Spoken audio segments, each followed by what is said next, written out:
Okay, welcome everybody. I'm really pleased for you to come. I'm your session facilitator today. My name is Anikah Coblah.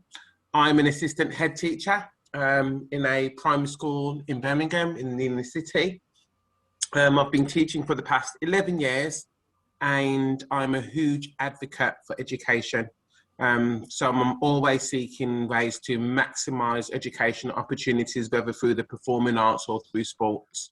I'm also a creative and artistic director for Aston Performing Arts Academy, which is the CIC working with young people from the ages of 6 to 24.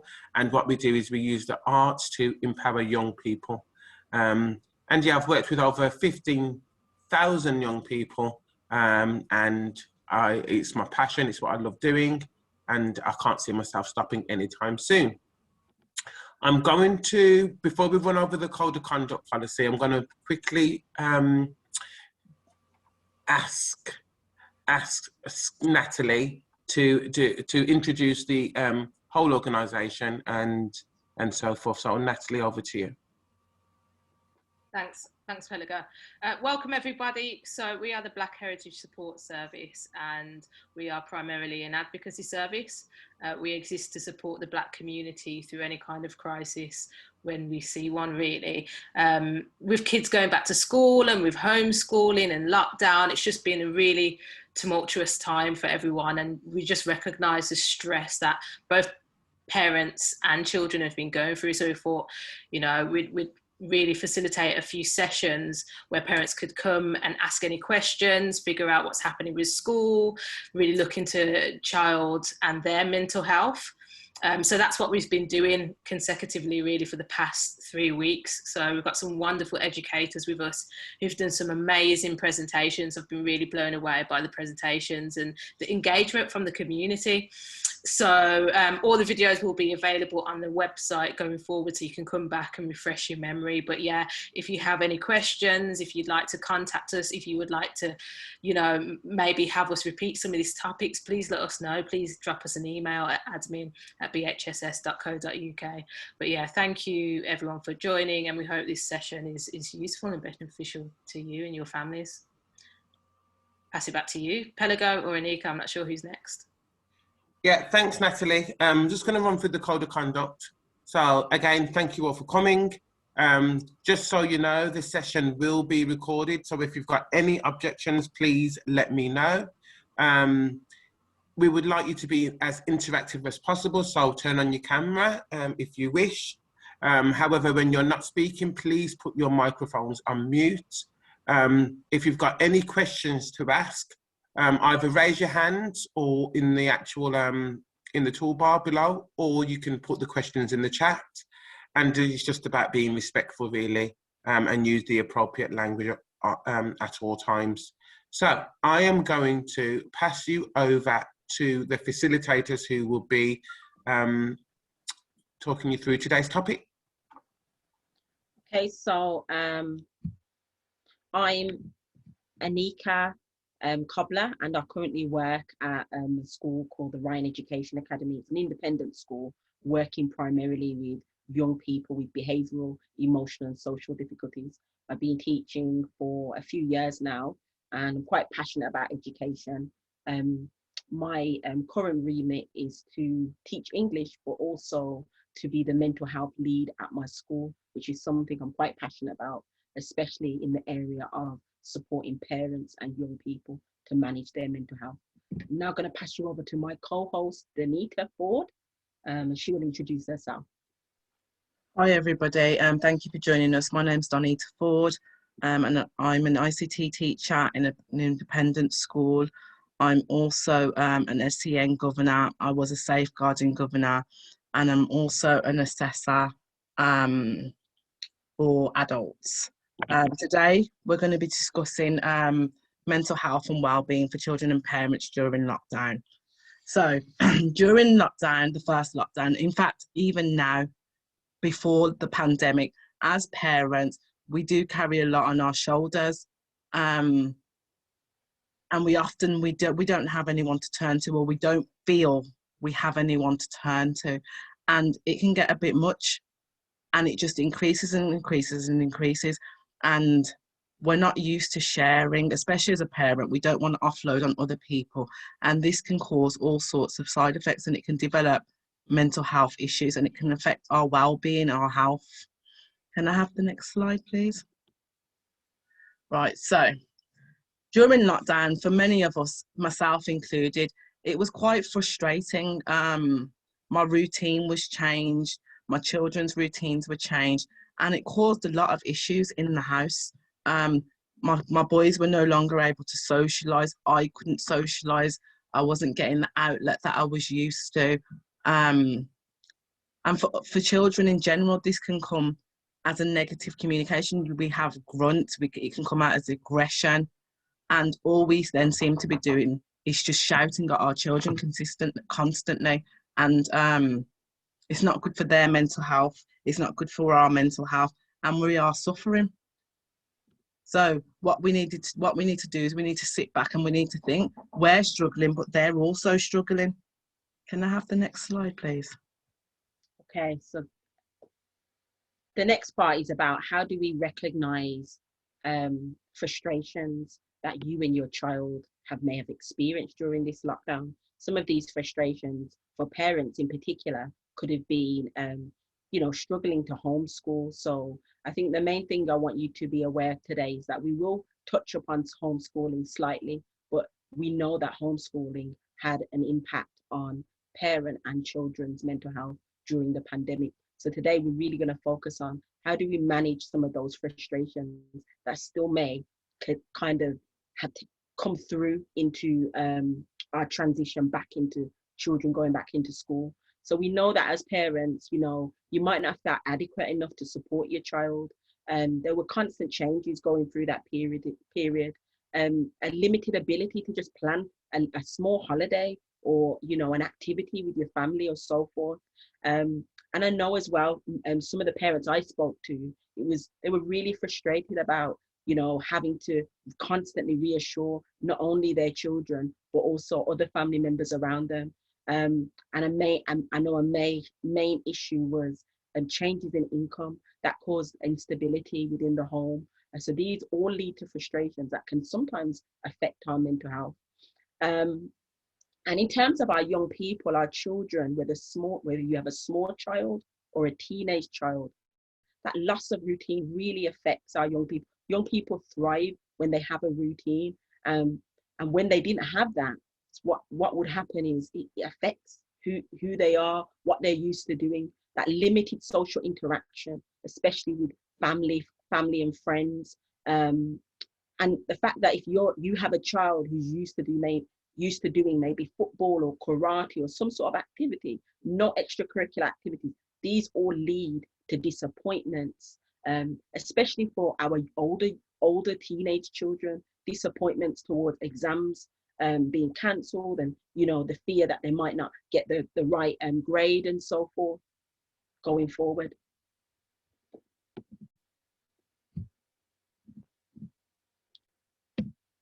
So what can you do to manage your frustrations for you and your child? Some of the things that I would suggest is, identify services which can support you and your child. Introduce activities that can take you and your child away from the place where maybe frustration first began and so forth. Encourage open conversations, especially around feelings, because feelings shape who we are and how we interact with others. And avoid talking. One thing I do with my family and with the parents that I work with, I really encourage them to avoid talking about personal pressure, because you might be talking about them, but in the background, they're slightly or, quite drastically affecting your child, depending on how your child receives information.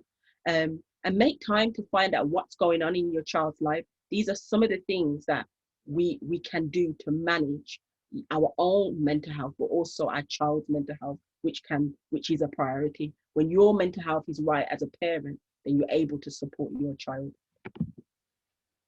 Can I just ask a question there? Yeah, sure. you were just talking about avoid talking about personal pressures and stuff, and I just wondered, for a lot of our parents who live in small spaces, you know, might be studio flat or flat or home or whatever, just this really small space where they can't get out. What kind of advice would you give to them in that sense when they need to vent on the phone and they need to talk to someone? Because often that's what happens. You know, you're right. We have to be careful about doing that kind of stuff. But just for some of those parents who might not be able to have an extra room. I was watching something on Channel 4 the other day about a family who literally, I think they had 4 kids and they were in a 2-bedroom flat. So they were just on top of each other. So how would you manage that? I probably would encourage maybe regular time alone, maybe. So for example, maybe you could probably spend time with maybe one child. If it is, say we use that example of that family, for example, who are on top of each other. Maybe you could speak with your other half, if you had another half, or make time to go out with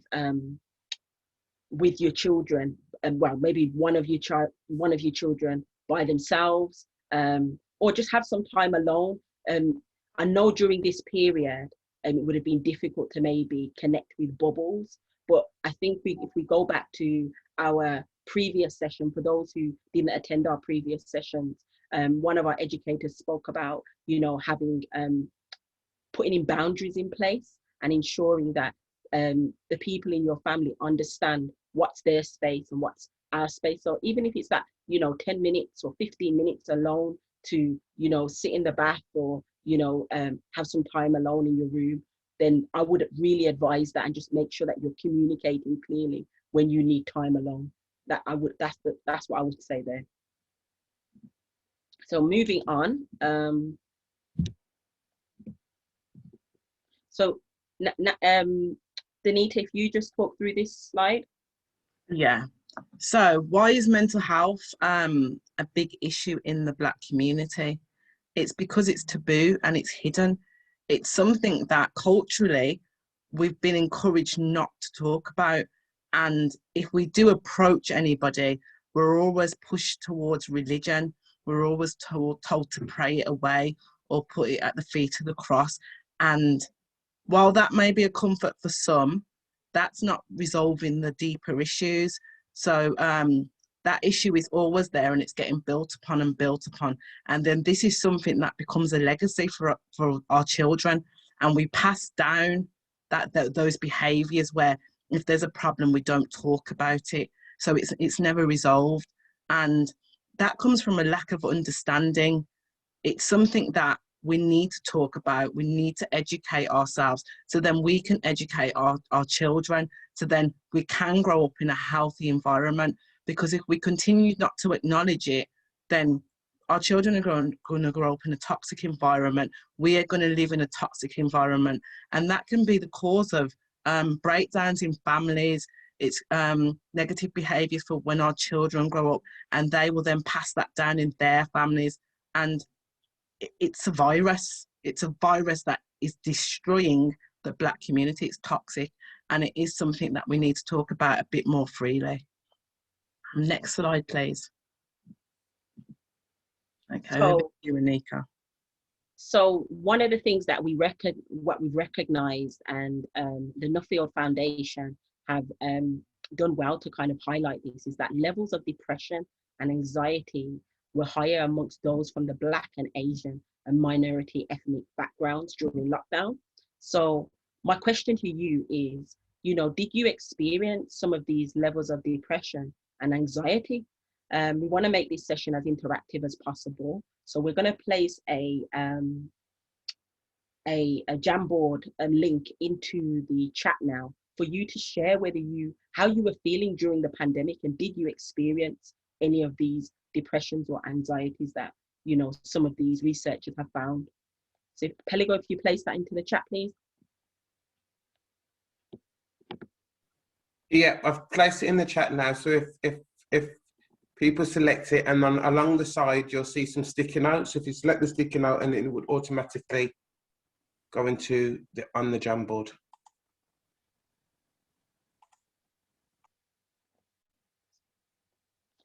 So Peligo, when we have some information, can you just share some of the points that are on there, please?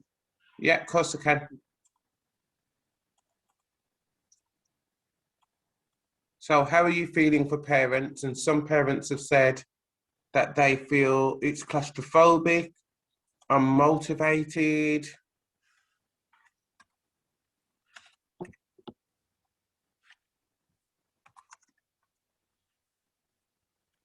stressful. Stressful, okay. Can anyone confirm whether they experienced any form of anxiety during that period? You feel like Exhausted. and anxiety could feel, it could be, feeling tense. Yep, someone has put that down, health anxiety. Yep. Tired. Someone said concerned about their job. So that's interesting. I would like that person, if possible, to elaborate. Frustrated, fatigued. Mm-hmm. So lots of exhaustion, lots of tiredness, lots of stress. Okay. So the main thing here is that we were all experiencing as parents some sort of stress and anxiety because of those, maybe possibly losing your job, feeling stressed in the moment and so forth. So I just want to talk to you about, well, why do Black parents need more support than ever now? And one of the organizations that are doing very well to communicate that idea is Rethink Mental Illness. One of the things I would say here is that it's really important at this time to understand that sometimes Black parents are misunderstood in society. Sometimes our needs are not always met by the services that we expect to help us. The organization Rethink Mental Health, they've done really good to advocate how the Black community can get support in the area of mental health. So one of the things they've said is that rates of mental illness in the Black community compared to white people are different. And we look at those two bullet points specifically, it says that Black women are more likely to experience a common mental illness, such as anxiety disorder or depression. Now, why is it that we're more likely compared to another group of people in society? And then if we look at Black men, if there are any fathers listening today, or if you know a father, they are likely to experience psychosis. So that's psychotic behavior that could make them become irrational within their daily life and affect them in so many ways. But what it says there is, but more white people receive treatment for mental health issues than people from BAME or Black backgrounds, and yet they have better outcomes. My question is, why do they have better outcomes than us? So if you want to comment in the chat, you can put that in there, and I will refer to that later. So the possible reasons for mental health in the Black community, Rethink Mental Illness says some of the reasons are, the reason why our rates of mental illness are different is because of certain inequalities of wealth, the fact that sometimes there is unconscious bias or discrimination and racism attached to delivery of mental health services, stigma about mental health in the Black community, like Donnita spoke about earlier, there's a taboo about that. Sometimes that's why mental illness in our community doesn't always work, but we can make it work if ever you needed to access it. And it says here, they are less likely to have mental health issues identified in the criminal justice system. So we know not sometimes, there is a large proportion of the Black community in the criminal justice system, but they are given sentences that don't consider the fact that they possibly have a mental health issue. Whereas if that was possibly in another group of people, that might be considered. And this is the reason I'm drawing your attention to that particular comment, is that we need to pay attention to how we manage our own mental health on a daily basis so it doesn't get to that, and how we support people in our life. So people from BAME backgrounds, they say, are more likely to be living in poverty. I don't always believe that is true, but And we know that statistics say that, you know, a lot of Black people hold low-level jobs, and that's the reason why we live in poverty, and that can cause stress, which leads to, again, mental health and so forth. So what are the barriers to mental health which may affect the Black parent? Some of these barriers are cultural barriers where mental health issues aren't recognized or seen as important. The fact that there's a language barrier, so some of our listeners, you might be coming from the British or the African diaspora, the Caribbean diaspora, whereby, you know, our dialect is different, so it can be the services that we're receiving sometimes don't understand what we're saying, so that could be an issue.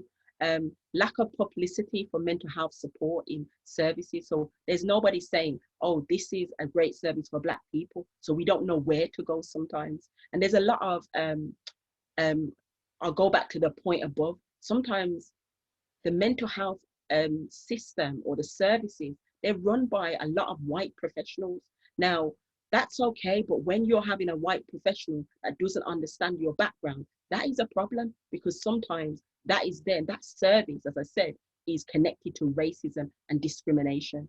And then we're perceived, but then we have to deal with the issue of being perceived as aggressive or abrupt in our behavior, when sometimes we're just being passionate, and that's not always the case. And then I think that the final thing I want to draw your attention to is stigma about mental illness in our community stops people of color seeking help, so they feel ashamed.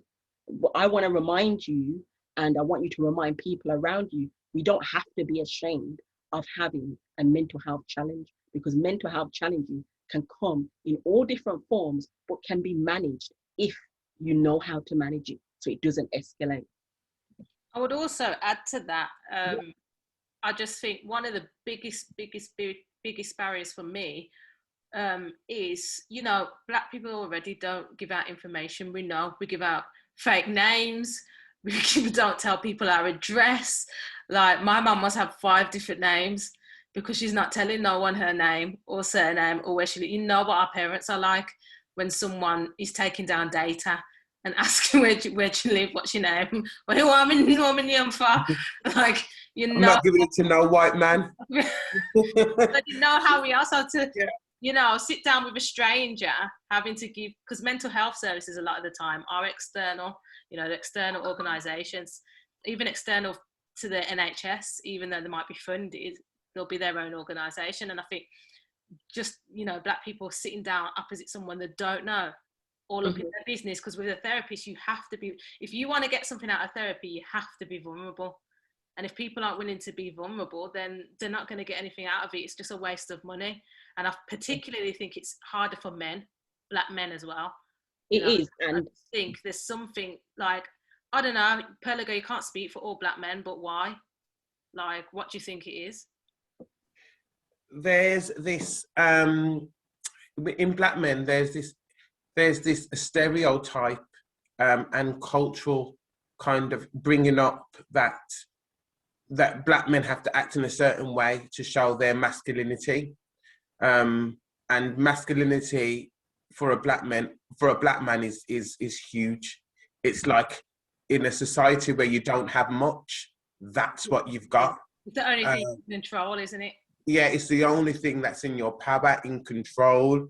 And that's why you have a lot of, in my opinion, a lot of Black men who are womanizers and have kids here, there and everywhere, back in the old generation, because it's really they don't necessarily have careers, highly paid jobs, they don't, or homes or assets. So what they do have is their control and power, if you like, over women and their masculinity. So I think there could be some correlation there, perhaps. Okay, thank you very much for sharing that Pelico. So listening to that conversation there, it kind of helps us understand how can you access mental health services if you did experience a mental health challenge, and the appropriate way. So you could speak to someone you can trust before you access them. Take a friend or relative to an appointment. Why is that important as well? I think the main thing there is that, you know, when you take somebody with you, they can also advocate on your behalf. They can also be that second ear, because sometimes, you know, we go into these services not trusting. Ask for a healthcare professional who is a person of colour. And I think the main aim there is that when you have somebody who might have similar experiences with you, your conversation or your ability to connect to them might be better. Tell your healthcare professional about your culture and background. Again, doing that again will allow you to identify what you're able to share and what you're not able to share. And also it gives a nice foundation to how you can connect to that person who's possibly supporting you. Engage with services outside the NHS. So when I say that, there are many, I wouldn't say many, but there are a number of voluntary organisations that make up the third sector, and they're supporting the Black community more so than possibly the NHS with these services. And those services are possibly more accessible because they will have probably Black run staff, staff that will be able to understand some of the struggles that you're experiencing within your families and so forth. And then the final thing is, you know, although I can see comments in the chat about therapy, get a talking therapy, so something like maybe you know, counselling or CBT, and from a charity or a private therapist. But if you can't afford a private therapist, you can access charitable services. Now, I found this organisation called the Empowerment Group. They offer subsidised counselling services and therapy services for the Black community.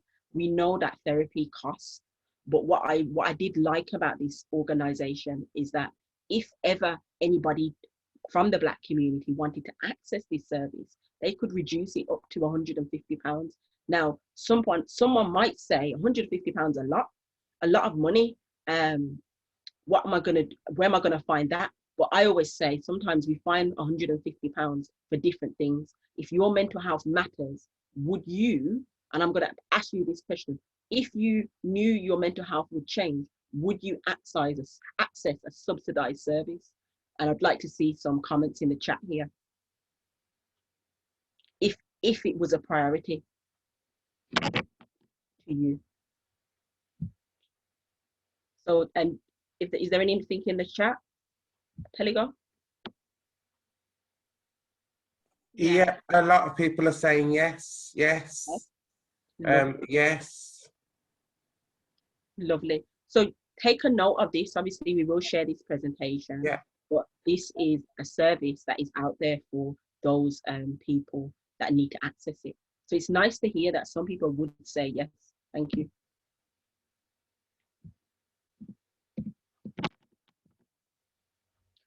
So here, I think one of the ways we also can manage our mental health is to introduce indoor activities. Now, when we were in lockdown, this wouldn't have been something we could have done. Possibly, yes, in our homes, we could introduce maybe, I ran a session recently for young people whereby I gave them suggestions of how to do fitness within the home and kind of give them a schedule each day to do a different type of exercise activity. That could be something. But one of the reasons why I wanted to share this particular image and this particular organization, they're a London-based organization, but they encourage the Black community, Black men, Black women to be a part of climbing, a climbing group. And these are activities that, you know, are helping to develop better emotional and social well-being. There's also just to add to that, there's also quite a few groups popping up. Mm-hmm. And I joined a group called We Go Outside. That's a Birmingham-based group, and they take trips just out in nature, just different national parks or different sites that, you know, I think went to the Peak District just before this lockdown.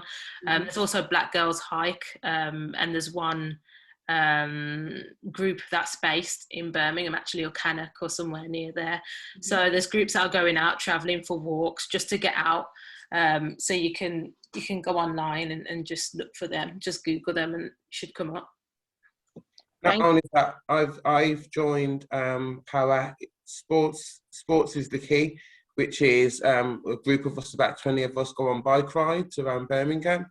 And I guess it's not just really about the actual physical act, it's about the support network as well. That's really important, because for me, going out and bike riding, yes, I'm keeping fit, and yes, it's physical, but actually I get to socialise with a group of people, with a group of fathers, and that is equally as important.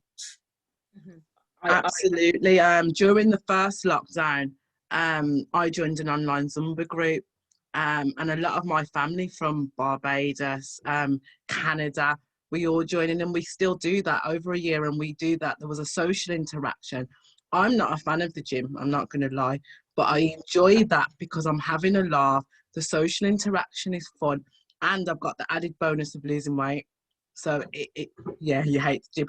Yeah, and it's a lot of my family are part of that group, and I've invited friends, and we are getting bigger, and we still do it now. And that helped me during the first lockdown, knowing at certain points during the day, it's time for Zumba. Thank you for sharing that, Donnita. And it's nice to see that, you know, there are people getting involved in other activities to promote, you know, Black mental health, because it does, you know, matter.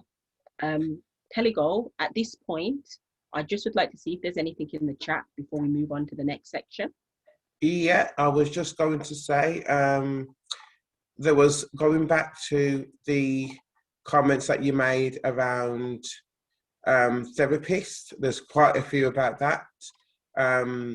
So there's a lack of trust in white therapists, and Black people are afraid to tell their business. There are socio-economical disadvantages for Black people. Yep.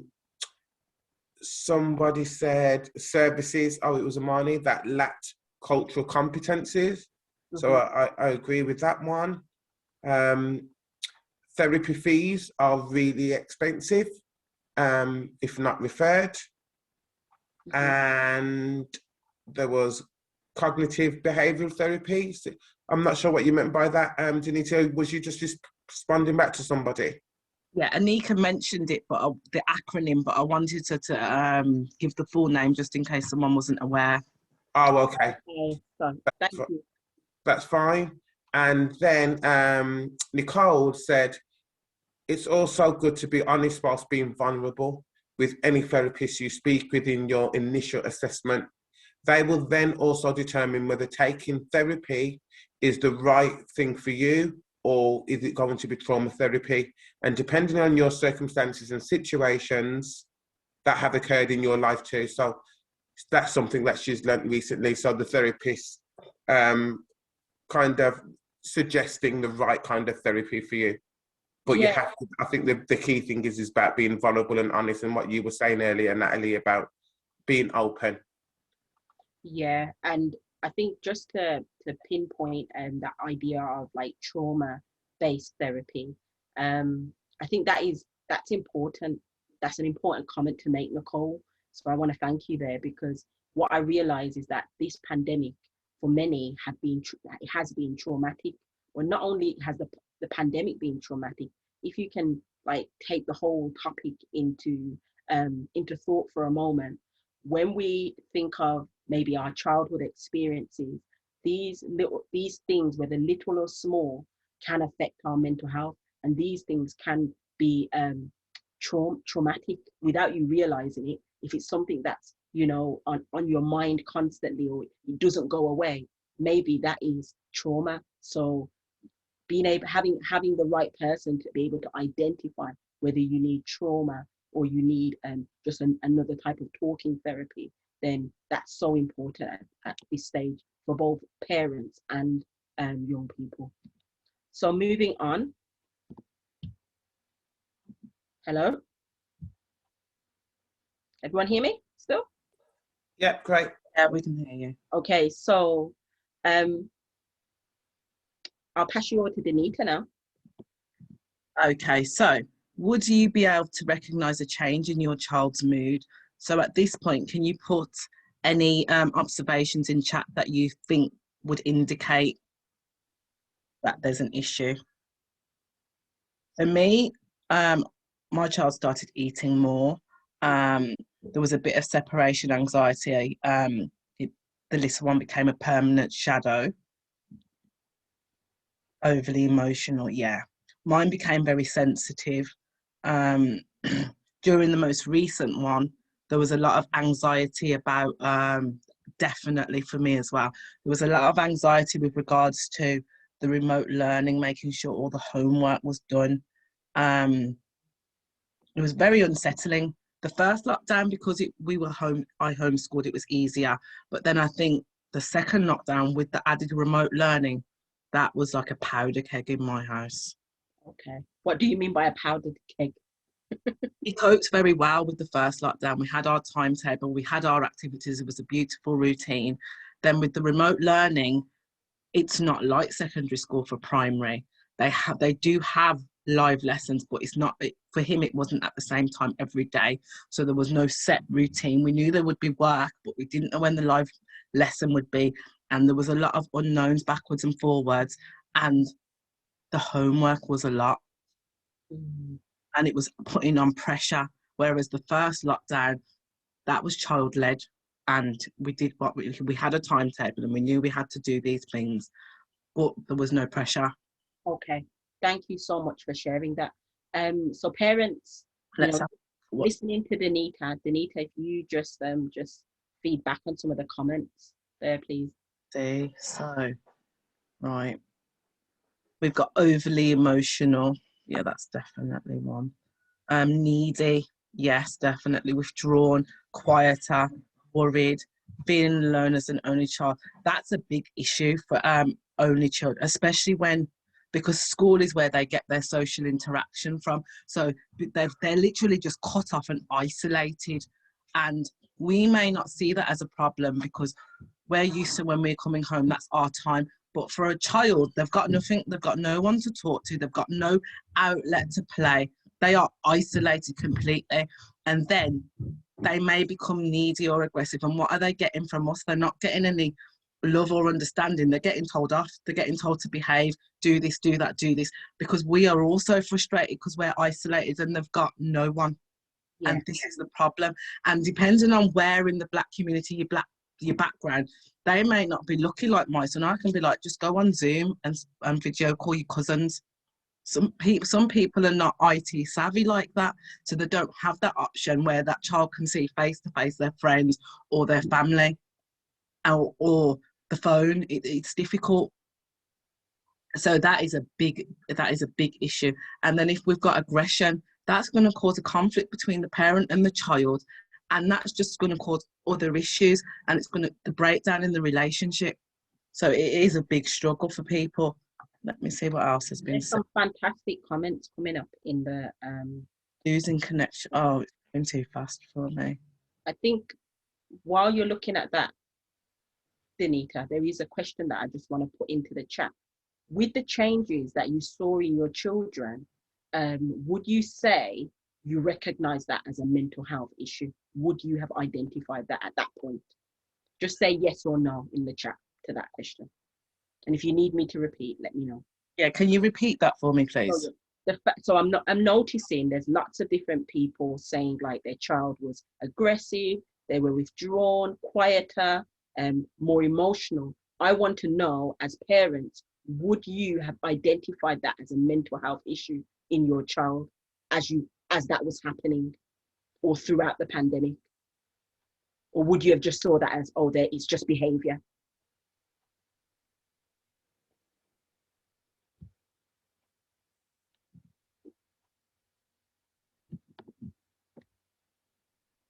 I wouldn't have classed it as mental health.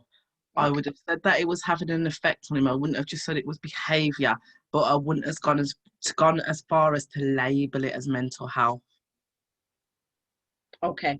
even though, because of my profession, it is one of the signs. Yeah. But I looked at it and thought, you know what, this is affecting him, and I just kind of tried to counteract that with different things. Okay. So, I feel like we thank you, Donnita, for that. Peligo would have said that the child was just damn bad. Okay, so what I wanted to identify there is that, you know, when we see moods or changing of behavior in our children, I don't want to label them and say, oh, you know, our children have mental health, but these are signs of mental decline, and that's what I wanted to bring your attention to. And I don't want to dismiss the comments that Nicole made regarding, she made a reference to her child, her daughter having a baby. Again, you know, if you have a child who is, you know, pregnant, whether it's an adult child or a younger child, you know, a teenage child, it's so important that even during those periods, we monitor their mental health as well, and just be conscious of that. Can't be conscious of changes of behavior. So I want to really quickly move through this. Some of the information that you've given, that was low mood. These were examples of low mood and sadness, and they're normally triggered by stressful or life-changing events, and they tend to come about when enjoyment and fun has been gone from life. So why might a child feel like that? You know, they can't cope with schoolwork. They might have seen bereavement. Older children feeling like they have no one to talk to. Younger children feeding off anxieties of adults around them. And then there's the whole mix of different age siblings living in the same house, and there might be conflict. And I think that a nice one here is a perceived threat to a loved one. You know, some people are growing up in homes where they identify that, you know, there are challenges in the home with particular adults that they love. So recognizing that these things affect our young people. So if you just take a quick look at some of these signs of low mood, you know, you mentioned a lot of them, but I'll just focus on the ones that you didn't touch upon. Fear of separation or being tired. So if your child looks tired, you know, they might be lacking energy. You know, the signs are that they're falling asleep. Fear of separation could be the fact that they're experiencing anxiety or sadness when, you know, being in the home because of the changes. And I know Donnita and many of you talked about changes in your child eating. Maybe some people eat when they're sad, they're bored, or when they're happy. But when you see a child eating excessively, look at their mood when they're eating. And some other signs could be lack of confidence, lack of concentration on just normal daily things. So when you see, going back to that lack of confidence point, the signs might be, is your child speaking critically to themselves? You know, when a child speaks critically to themselves, that's kind of them putting down their self-esteem, their worth. And it's for you as parents or for us as teachers to really develop that and really encourage them to have a positive image. Again, I know some of you touched upon lack of motivation, or just general having difficulty with relationships, problems with maybe people in the home, or, you know, friendships outside. Look for these things as your child is now going back to school. So why is that important? We mustn't ignore you or your child's feelings. Get into the habit of asking the question, how are you feeling? So that your child and your family know how important that is. So here are some really brief statistics here. This is taken from the organization COOF, which is a mental health service, which I'll introduce you to shortly. During the pandemic, the first lockdown, down the side, you will see that there are different signs of mental health issues that occurred in young people during the lockdown. If I bring you to the attention of in the Northwest, what you see here is 200%, there was a 200% increase of autism spectrum disorder. Now, these people who were in lockdown, they didn't have autism at that point, but they would develop the behavior of children with autistic traits.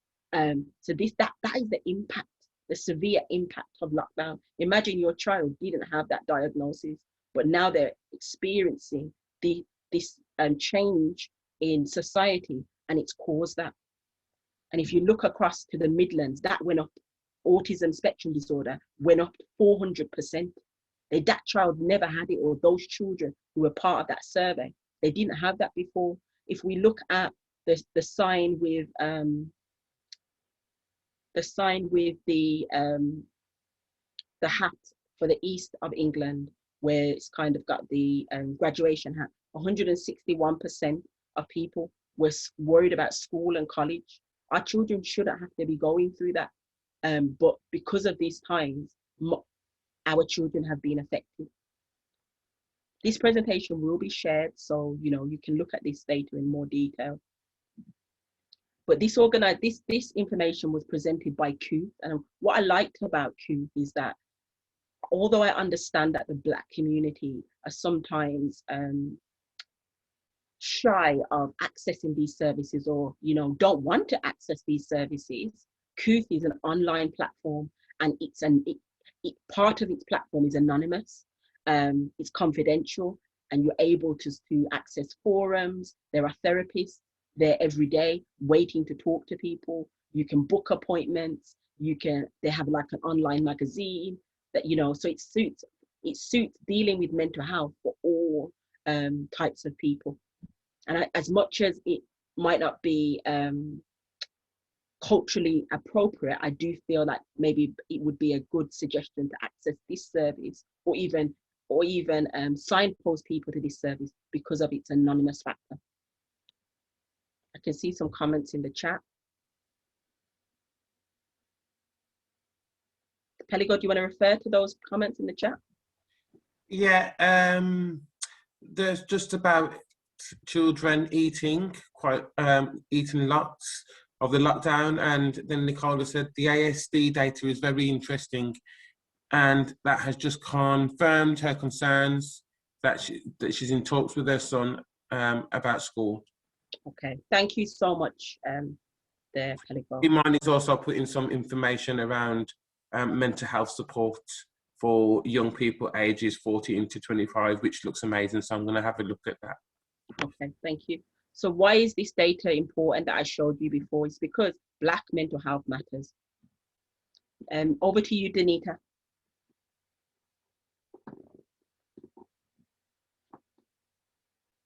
Donnita? Is she there? Yeah, sorry, I had myself muted. So in the UK, Black British people are more likely to be diagnosed with psychosis and to encounter inpatient mental health services and to be detained under the Mental Health Act than white people. So for me, I used to hear this a lot. If you go and talk your business out of street, you're going to get sectioned. This was a big thing, and this is something that was frequently spoken about openly. Don't go and tell your business. Don't go and tell the doctor those things. You'll get sectioned. And these are the things that have just been drummed into us. And then when we see figures like this, you have the little old Black people saying, see, I told you, blah, blah. And this is putting up barriers everywhere. Everywhere we turn, there's a barrier. I also believe that I don't think that it's as simple as that. I think that when we go and approach these services, because they don't understand us as a people, when we start to talk, they see us as being aggressive. So rather than them listening to what we're saying, they get scared, and then they will want to refer us for inpatient to be sectioned. But it's a lack of understanding on their part. And if conversations took place, or they were educated, or there was more Black professionals in the mental health, I don't think that we would get sectioned. We wouldn't be put as an inpatient as much. And I think this is an issue, and this is why there's that taboo. because they don't understand us, and it's easier for them to just say, oh, that person just needs to get sent here for so long. And then as a people, I think if we're restricted too much, we do lash out, we do become aggressive, and our communication probably isn't the best when our back's against the wall. And again, we get back to aggression, crazy. We need to put them somewhere. And and that's probably where that, you can't talk your business or you're going to get sectioned came from. And I think it's a lack of understanding and education on both sides. Thank you so much, Donnita, for sharing that. You went into a lot of detail. One of the reasons why we felt it was necessary to share this information is this is the end result. And I truly believe that if we can teach our young people how to manage, our Black young people, how to manage their emotions in the right way, or to, deal with in terms of getting support, whether they access services or not, this is the end result, and this is what I don't want our next generation of Black people to be experiencing. I was gonna just add to that. I think if people are apprehensive about accessing services and things like that, just think about some of the things. I know you mentioned some of the activities and stuff you could do, but also just some of those trivial things that people think are really small, but like, have you or your child, both of you, have you had a proper sleep? Have you had a full night's sleep? Are you eating properly? How kids get when they haven't ate properly. They're frustrated, annoyed. Same with parents. If I go, sometimes I'm working all day and I haven't eaten and I'm annoyed and I don't realise it's because I haven't eaten. And once I've had something to eat, I feel much, much better. I regularly do almost sort of like reviews with my son. So we'll sit down and just talk about how he's feeling. We'll have like 20 minutes dedicated to talk about how he's feeling. And then I'll tell him how I'm feeling. And then we'll think about how we can just help each other. And we normally have that sort of every 2 weeks to just check in, come and say, look, yeah, exactly. And that really works for us because he can say like, actually, Mum, I'm just annoyed right now. I haven't seen my friends.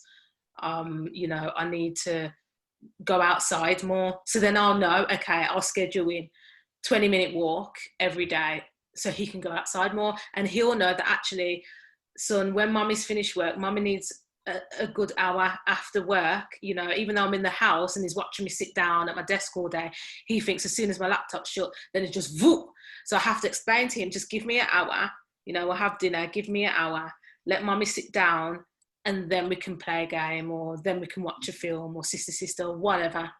So it's those small kind of trivial things that might not seem important, but in theory, once you do them, they may help. Yes, yeah. And it's those, for me, daily strategies that we need to apply and make them become the norm in our families. So just, I'm going to use you as an example here, Natalie. Your son, we need to make sure young people like your son don't fit that statistic that's on the screen right now. Black men are 17 times more likely to be diagnosed with a serious mental health condition. So what am I trying to say is that those strategies that Natalie is displaying in her home, and even I'm looking at the comments and I'm seeing other people saying that, they're passionate about their child's well-being and so forth. That's what we need to be like. We need to make sure, especially all of our young Black people, but boys specifically, they're told to be, as Peligo said earlier, they hold on to that masculinity. They're told to be strong. They have to share how they're feeling, because when they are strong, it stays in them, and that's what turns into the mental health. Can I just also chime in and Yes, just say what you were saying, Natalie, is so true about having those check-ins with Rish. And I think for us, what we need, because we spoke a lot today about about therapy, etc., etc. But I think we can prevent that from even getting to that level, because that is, when you have to go to therapy, that is some serious level of mental health and mental well-being issues. But if we can do those things that Natalie has suggested, those weekly or fortnightly check-ins, those walks, those conversations, just reading, eating the right foods, right diet, getting enough sleep, making sure that we're putting in the work ourselves to prevent us from having a psychotic breakdown, because I think that is the crucial part. And just comparing to our white counterparts who are wealthier, you notice that they do those little things. They read to their children overnight time. They go for walks, and they're surrounded by greenery. They tend to eat the right foods, and that probably explains the difference, contributes to some of the difference in those statistics that you mentioned. So my thing will be, let's not even wait for it to get to that point where we have to go and seek therapy. Let's put in the work now to prevent that. And that's the point I'm trying to make. Can I just say one more thing? Sorry, Anikah. Go ahead. I just wanted to say, while you was just saying that, I was just thinking, there's one more point I just wanted to make before I go. You kind of start as you mean to go on a day-to-day basis, don't you? And there's something that I changed during the first lockdown. I think after the first lockdown, there's something I changed. I found it really, I think loads of us can kind of relate to getting our kids out of bed, especially the older that they get. You know, on a morning is a nightmare, especially when they start to get to 10, 11. They just don't want to get up. They don't want to get out of bed. And, you know, it was me at first. I was like, you know, up, and, you know, repeating myself like 25 times in the morning to actually get him up. And then he's up, he's moody, and then it's just downhill from there. So what I started to do was I started to put on the radio.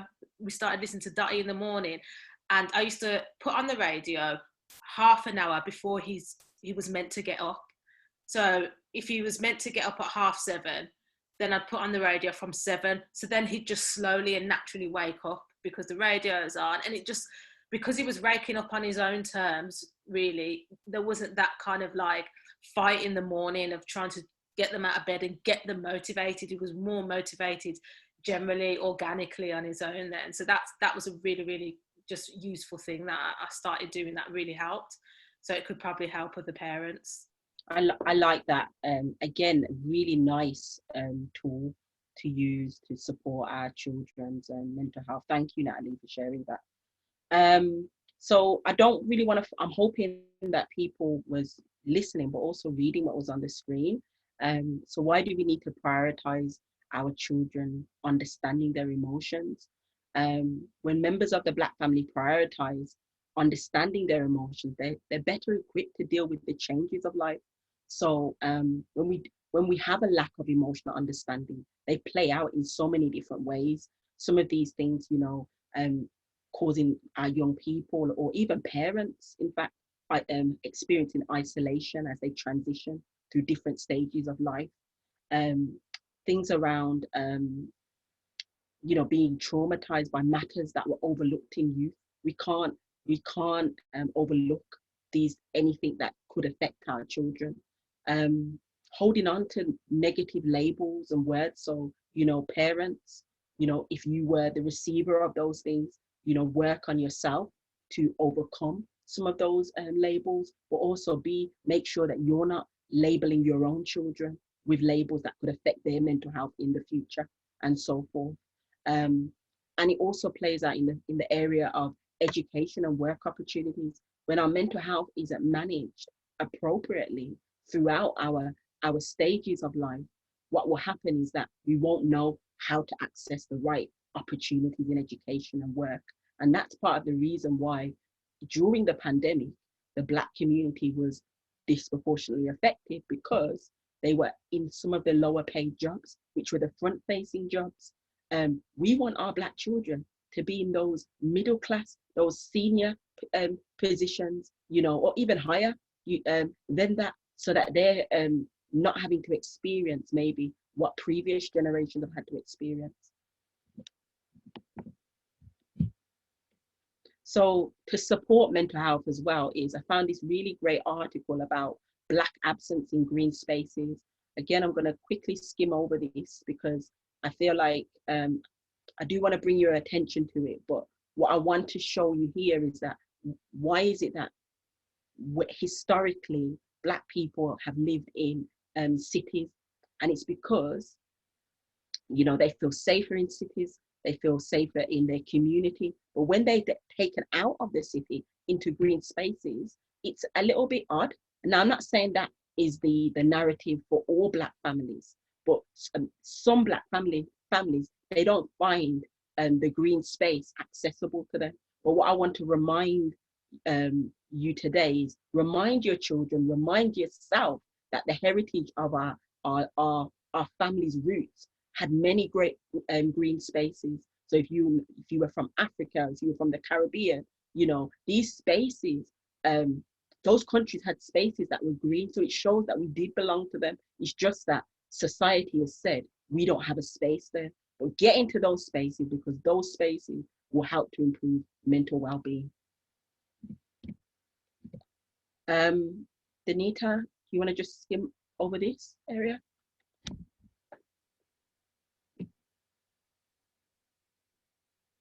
Donnita, we can't hear you. Oh, sorry. So I'll go through these quickly. Just need to realise that when our child's feeling down, rather than us talking at them and telling them, we need to actually listen to what they're telling us.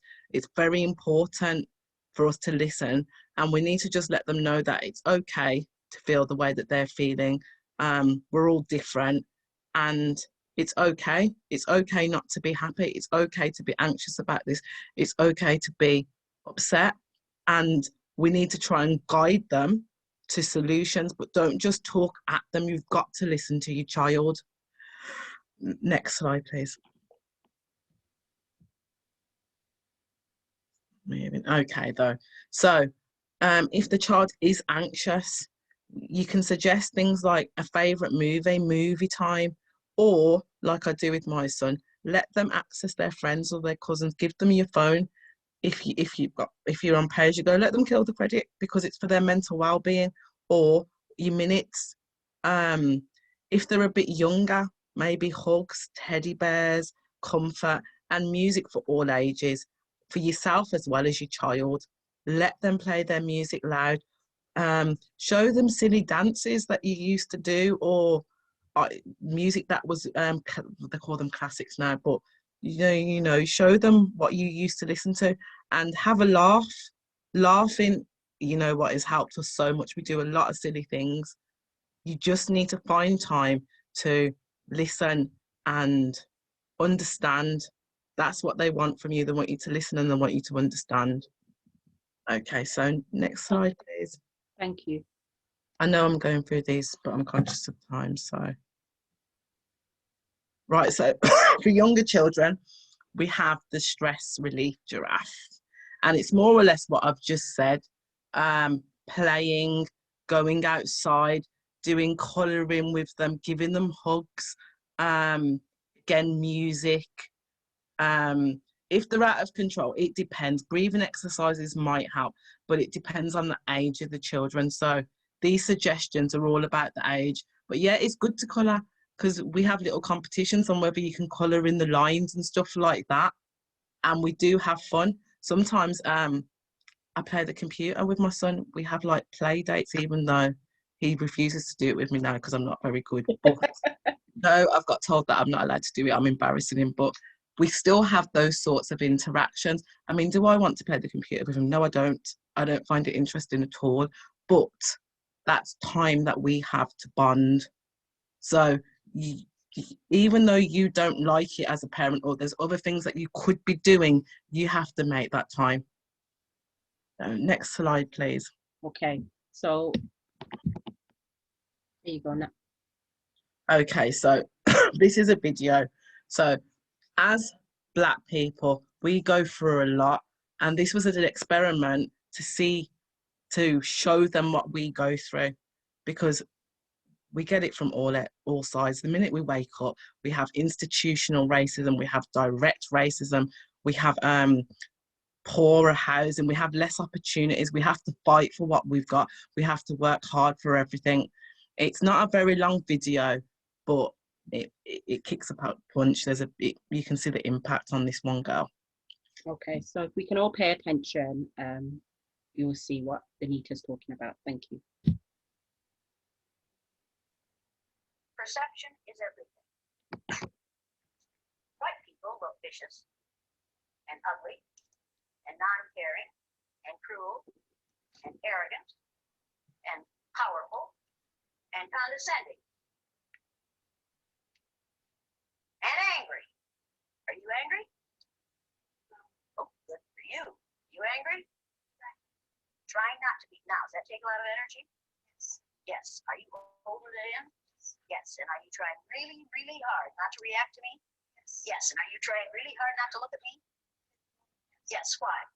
Because I don't want to make myself upset. You don't want to make yourself more upset by looking at me. Right. Does that take a lot of time, a lot of energy? Yes. Is that hard for you? Yes. Could you develop an ulcer over this? You had to do it every day. What would happen to your blood pressure? It would rise. Yeah. If somebody stood over you, you knew it was going to happen every day? Or you expected it to happen every day? Or it happened when you didn't expect it to? Or it happened to your kids every day? After it happened to your mother every day? Now, getting right along. Your hand is still up. You still didn't learn anything, did you? Didn't I just say when your hand is up, you are thinking of what you're going to say instead of what's being said? Didn't I just say that? Yes, you did. And did you hear that? Yes, I did. And did you decide that you were just going to do it your way? I was. Wait a minute, you were on a roll Yes, there. I did. Thank you very Yes, much. I did. Now, since you choose to not listen to others, what do you suppose we're going to do where you're concerned? Not listen to me. Thank you very much. Did I finish what I was saying? No, because you're still thinking what you're going to say instead of what I'm saying. Now, getting right along. I heard what you were saying. You're doing it again. What you were You're saying. doing it again. I don't care. You're doing it Because again. it's wrong. You're You doing it again. persecuted her for standing You're out. doing it again. Persecuted him for standing out. The only change that ever happens is when people stand out, and I am standing. Martin Luther King Jr. was shot. Are you in any physical danger here? Are you in any physical danger here? Is that girl in any physical danger here? Emmett Till was hanged by his neck after he was beaten almost to death, simply because he made a statement to a white woman. Every time I do the exercise, there is a point at which I know I have made the point. And we could stop there, but you have to nail it down. And so it goes on longer than some people think it should, but you have to nail it down. People at this institution. You made your point, you're right. Yeah, thank you very much. What is my point that I've made? But you can't make generalizations about any place because there's racism everywhere. That's right. And while it may be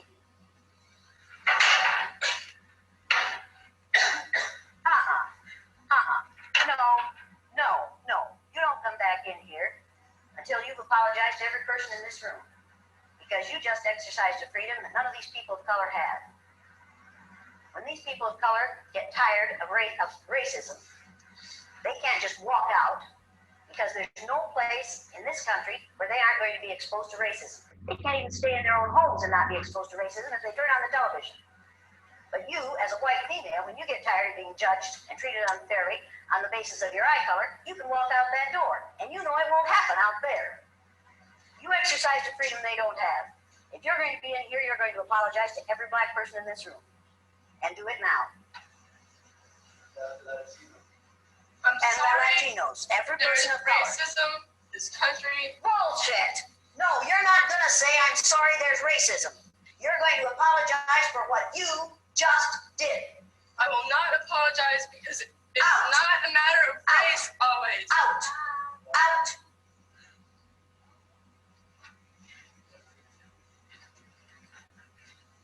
Now, is she choosing to leave? Yes, she could apologize and stay. I won't play the wrong game anymore. It's not going to hurt us to apologize. Yeah, let's talk about that. What's going on in this room alone? What she eats it, that's it. It's over with. Okay? They ain't gonna hurt her. Is it gonna hurt her? She, according to her action, it's killing her. Yes. Okay. The purpose of this video was to show that we have to deal with institutional racism everywhere, in the workplace, in the school, and this can build up over time, and this can actually cause us mental health issues. It can affect our well-being, and this experiment was to show a group of students what it's like to be us for a little bit, and as we saw, they cracked, and we have to deal with this every day of our lives. So it's not just in the lockdown. So we have that, and then we have the lockdown on top of it.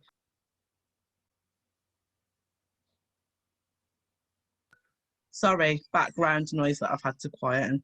So yeah, so this just keeps building and building and building. So it is important for us to educate ourselves about Black mental health. Next slide. Thank you, Donnita. So teaching your child, resilience is key. We need to be able to teach our children how to bounce back from adversity, setbacks, or challenges. So what does resilience look like in the Black family? And I want to remind you of this, and you're already doing it, I bet you are, is it's okay to try again, whether you're a parent or you have children. Remind your children that we need to overcome challenges and be okay with that, finding new ways to approach what we are believing for. So whether that is a course or, a specific role or a dream that we have, connecting to the right people. Make sure that you have the right people around you that can help you be resilient and help your children to be resilient, not making the society define you or your child. Be flexible. So if something doesn't work out, as I said, go again. Create togetherness and being dependable on each other. These are all forms of resilience, because when we are managing mental health, we need the right people to support us. Just like those examples that Natalie gave and Peligo gave and some of the people in the chat gave, these examples of colouring together, talking with your child, doing some sort of activity, their togetherness, and encourage problem solving within yourself. Don't sit there and make the problem look at you. Look at a way to solve the problem when it occurs. Remain optimistic and know how to respond to systemic racism or societal stereotypes. So we are going to be stereotyped. Our children are going to be stereotyped. Just like that video showed you, we need to show our children how to respond to that. And we also need to know how to respond to that, as Donnita said earlier on, because when we don't respond right, that's when the police get involved. That's when somebody is then put into a cell, and then all of a sudden they're also sectioned because they've identified the aggressive behavior as mental health when it wasn't that in the first place. So there's a ball here just to represent, that ability to be able to bounce back. Resilience is bouncing back from whatever it is that has caused you to have a setback or a challenge. So my question to you, just to end the session here, is how do you teach your child to be resilient? And are you teaching them? I would like to see some comments in the chat, if you can. Would you say you are teaching your children how to be resilient?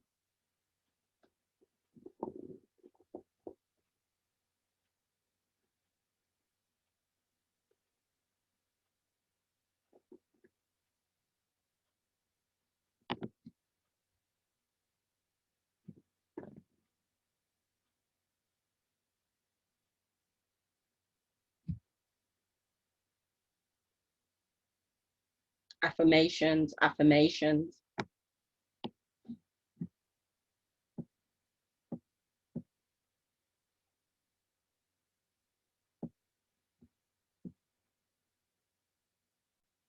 So you teach them, Donnita, that they will be judged, but they should not be derailed by this. Amelia, acknowledging that it's okay to make a mistake, and the most important thing is to learn from it. Yes. We speak about our feelings, Safia. So I want to share this with you, is that we also need to be available to our children. When we're not available, our children form behaviors that could lead to poor mental health, like avoiding people, like showing anger or fear. We can avoid these things if we deal with the issue at hand. And when we don't, what tends to happen is our children develop these behaviors called attachment disorders, which is a type of behavior that occurs when a parent isn't available. So when a parent isn't available, a child, they grow up into forming attachments that will affect their adult relationships. So for example, these are some examples here. If your child's secure, they will trust people. They will think that when they get into a relationship in the future, as an adult, that person is there for them. They understand, they're quite positive about their relationships. But if a child develops an anxious attachment, they kind of have a negative self-view.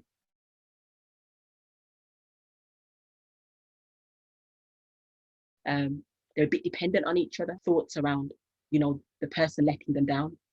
Then if they're a bit avoidant, they have a positive view of themselves sometimes, but also sometimes they might have a negative view of others. They find it difficult to get close with others. And they might say, I can't take care of myself. I don't need that person. And then a fearful attachment, just to end here, is, they might have a negative view of themselves, but also a negative view of others, which then causes them to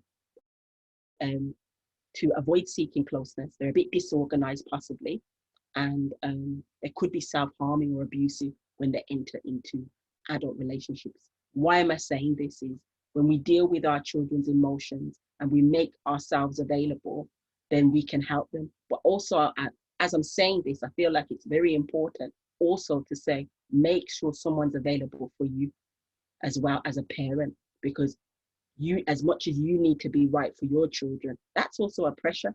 And sometimes we do get it wrong when, there is no handbook to parenting.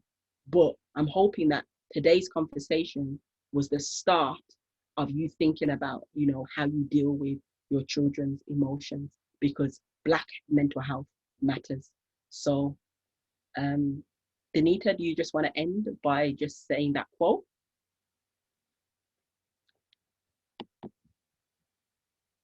Yeah, sorry. If you get tired, learn to rest, not to quit. And this is what we need to do when we face our obstacles. If we need to have a break, learn from it and keep pushing forwards. Never quit. Thank you. We have a few minutes left. So if anybody, wants to say, feedback on how they felt the session was, I believe there is an evaluation form, but you also can open your mics if you want. We'll stay on the line for a little bit longer if you want to share anything. Natalie, do you want to say anything? And back over to Peligon as well. There is an evaluation form which I'm literally just putting the link in the chat now. What I would also say is something that you mentioned earlier, Anikah. Yeah.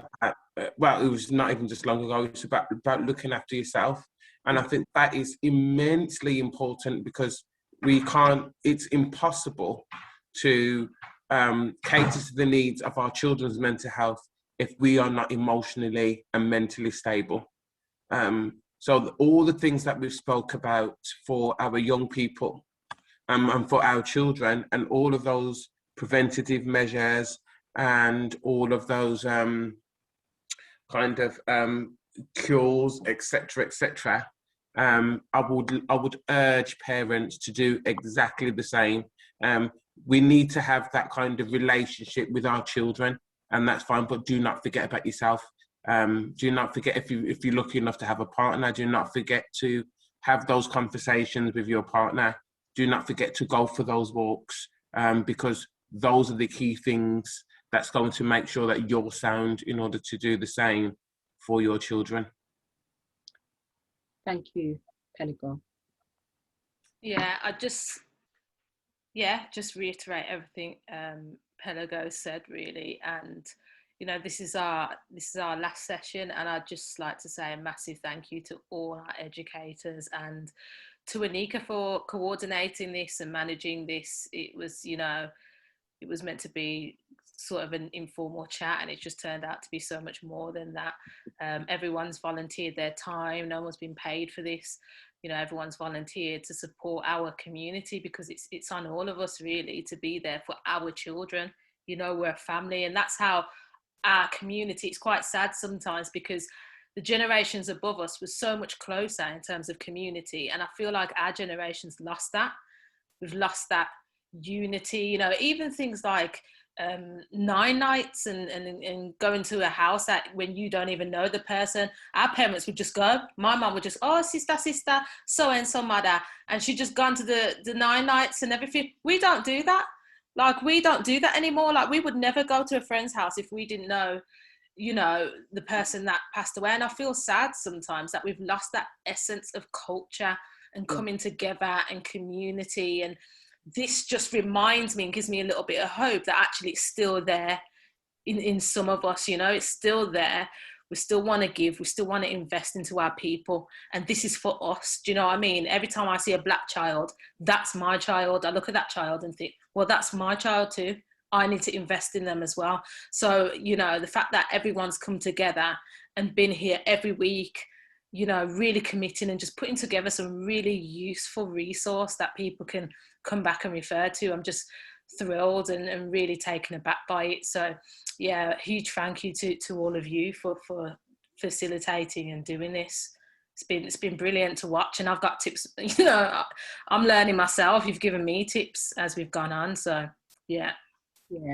So thank you. I just want to say, I just want to end by also saying that as the Black Heritage Support Service, we are a service that is run by the community for the community. You know, and we are also looking for volunteers. And if this is something that you would like to be a part of, you know, and get involved in events and organizing events for the Black community, please contact us at admin@bhss.co.uk, and you know, we'll get back to you. You know, we need people to support our community. So thank you very much. This session has now come to an end. Is that right, Peligo? Yep. So thank you, everybody. Please don't forget to complete the evaluation form that's in the chat. And yep, this session has officially come to an end. Anikah and Donnita, thank you again for such an informative session. It was wonderful. Thank you, Scarlett. Thank you, everybody. All right. Can we remember to save everything? Save the recording, save the chat, please.